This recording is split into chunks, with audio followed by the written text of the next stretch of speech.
Breaking news on redrawing congressional districts. Hello, everybody. I'm Peter Doubt. Take a look. The first draft of California's redrawing congressional district maps has just been released. The map leaving 8 districts untouched, as in 20 districts, fewer than 10% of residents are impacted.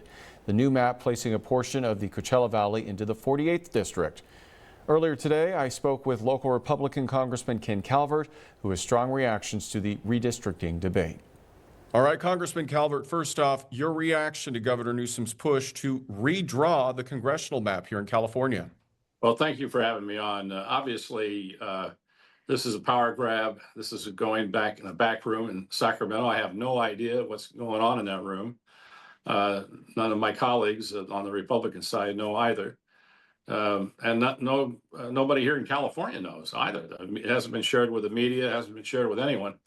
And they haven't come out yet today with those maps. So I guess they'll wait till the last second because they don't want to be transparent about this and release it and then pass it through an accelerated legislative process. Are you concerned this will affect your district?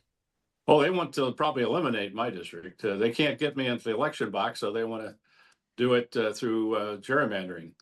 In an unfair process. People in California chose a redistricting commission for a reason. They think it's a fair process, overwhelmingly support that process, and they're taking away the power of the folks here in California. As you know, Newsom says this is in response to the Republican-led push in Texas and that they need to fight fire with fire. Your response to that and your thoughts on what's happening in Texas?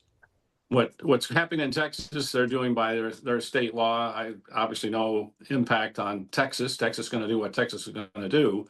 But he's just trampling the state constitution in order to get power to more Democrats here in California. Do you think Texas should move forward with what they're doing?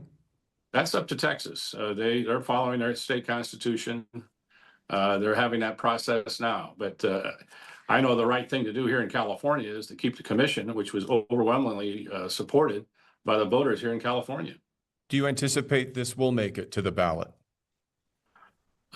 Sure, unless some legal action keeps it from the ballot. I think they're have an accelerated legislative process next week. They're going to power this through. I understand they have to get it done by Friday on the 22nd. It'll be, as I understand it, on the ballot November 4th. So this is going to be on basically people will be voting in 70 days on this, an extremely accelerated process. And so it's up to us to get out to the voters in California, explain exactly what they're doing. Do you anticipate you'll be able to stop this? Yes, I think the voters in California will not accept this power grab by Sacramento. Are you concerned you could be out of a job soon?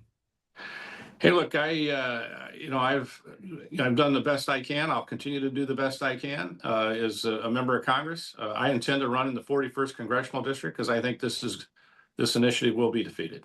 Anything else, sir, you would like to say about what's going on before we let you go? Well, it's sad, the control, every single statewide office, every single over 2/3 of state assembly, state senate. Is controlled by one party, and what little bit of influence we have in the U.S. House of Representatives is trying to be eliminated by this governor and this legislature. And I think that's wrong. That's why we have got rid of the gerrymandering process, take it away from politicians, and put it into a commission, which is a more fair and transparent process. All right, Congressman Calvert, we appreciate your time. Thank you so much for joining us. Great. Thank you. Have a good day.